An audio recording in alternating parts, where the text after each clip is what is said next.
On est dans un monde du droit, le monde de la légalité et le monde de la justice. Et la justice ne peut pas se faire sans juge, sans un corpus juridique, sans des lois. Et c'est fondamental pour le développement de toutes les civilisations, enfin de tous les États, y compris en Afrique et surtout en Afrique. Donc je crois que le fait qu'on ait centré un petit peu le débat sur la problématique donc, du rôle essentiel joué par la loi, la légalité et l'application de la loi par la justice, jusqu'au statut des juges, leur indépendance, est un élément fondamental. Ça a été souligné par les nombres d'intervenants. C'est la faiblesse du système judiciaire en Afrique.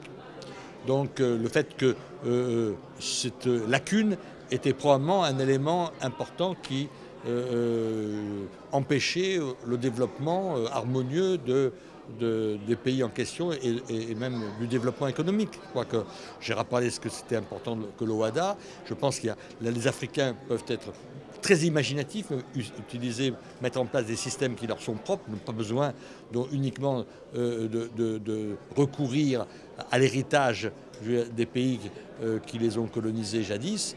Ils peuvent adapter, mais il est essentiel que les pays d'Afrique, effectivement, rehaussent le niveau donc, du système judiciaire et mettent dans l'agenda politique, ce qui n'est pas encore le cas malheureusement, donc la justice, avec un grand J, c'est-à-dire l'ensemble du corpus des lois et l'application de la loi par des magistrats indépendants, non corrompus et qui agissent indépendamment du pouvoir politique, c'est essentiel. Je pense que le jour où cela sera réellement mis en place et reconnu dans les pays, il y aura un boom dans le développement, c'est incontestable. Ça créera une sécurité, avec un grand S, sécurité des affaires, sécurité des citoyens, qui auront un recours, sécurité tout court vis-à-vis donc des menaces et des enjeux criminels et terroristes. Je lui ai répondu, je veux dire, les problèmes d'extradition, nous l'avons nous aussi, il faut qu'il y ait pas mal d'avancées d'imagination politique. L'obstacle de l'extradition, c'est ce qu'on appelle le double degré d'incrimination, c'est-à-dire le double incrimination, c'est qu'il faut que dans les deux pays requis, le niveau de la loi soit identique et que les incriminations soient identiques, sinon on ne peut pas le faire.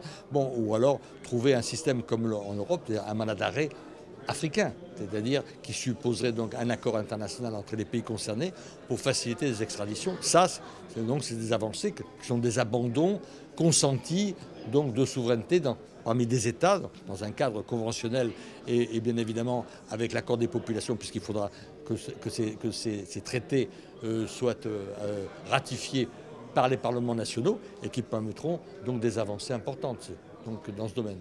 Cette réunion a permis, donc, dans un cadre assez informel, donc on n'est pas dans une réunion, non, donc à des acteurs importants qui ont chacun des responsabilités, d'anciens politiques, des gens qui sont dans le monde associatif ou dans le monde des affaires, dans le monde économique, de pouvoir donc débattre librement des problèmes de leur pays et de mettre ensemble et pouvoir avoir donc des réponses concertées venant de tous horizons sur des problèmes majeurs.